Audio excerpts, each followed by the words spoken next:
હાર્ટમાં બ્લોકેજને રોકવા માટે મદદરૂપ થશે આ 5 સુપર શાકભાજી અને ફળ. કારેલામાં કેટલાક વિટામિન્સ અને મિનરલ્સ રહેલા છે જે શુગરને કંટ્રોલમાં રાખે છે. હાર્ટ બ્લોકેજને સૌથી ખતરનાક માનવામાં આવે છે કારણ કે હાર્ટમાં બ્લોકેજ થાય તો હાર્ટ એટેક પણ આવી શકે છે. નાની ઉંમરમાં હાર્ટ એટેક આવવાના કેસ ઘણા વધી રહ્યા છે. તો જાણો હાર્ટ બ્લોકેજની સમસ્યા થાય ત્યાં ઘરેલું ઉપાય માટે સૌથી બેસ્ટ રસ્તો કયો છે. તો આજે આપણે આ વિડીયોમાં જોઈશું.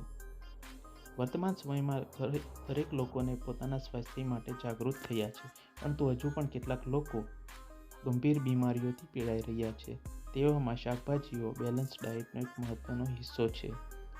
આર્ટરીઝમાં બ્લોકેજને રોકવા માટે કેટલાક શાકભાજીઓ ખાવી જરૂરી છે કારણ કે તેમાંથી મળતા સોલ્યુબલ ફાઇબર હાર્ટની બીમારીઓમાં ખતરો પેદા કરે છે.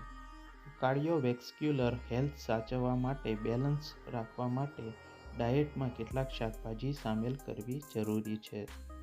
તેથી આપણે આ વિડીયોમાં જોઈશું કયા શાકભાજી તમને મદદરૂપ થશે. તો ચાલો આપણે જોઈએ. કારેલા. કારેલામાં કેટલાક વિટામિન્સ અને મિનરલ્સ હોય છે. આ શુગરને કંટ્રોલમાં રાખવાની સાથે સાથે લોહીને પણ શુદ્ધ કરે છે.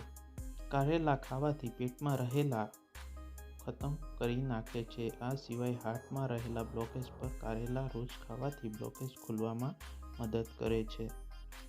તો છે ને કારેલા જવાબ. લીલા પત્તાવાળા શાકભાજી ખાવા જોઈએ. લીલી શાકભાજીમાં વિટામિન્સ, મિનરલ્સ અને એન્ટીઓક્સિડન્ટ ભરપૂર માત્રામાં હોય છે. તેમાં સ્વીટ ચાટ, પાલક અને કેળ સામેલ છે.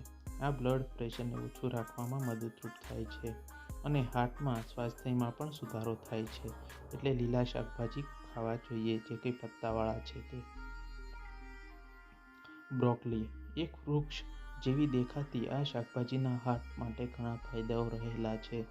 બ્રોકોલી એક સુપરફૂડ છે જેમાં એન્ટીઓક્સિડન્ટ, વિટામિન અને ફાઇબર ભરપૂર માત્રામાં છે અને બ્રોકોલી આસાનીથી તમને બજારમાં મળી રહે છે અને તે ખાવાથી તમને ઘણા ફાયદાઓ મળે છે. એટલે બ્રોકોલી જરૂરથી ખાવી જોઈએ.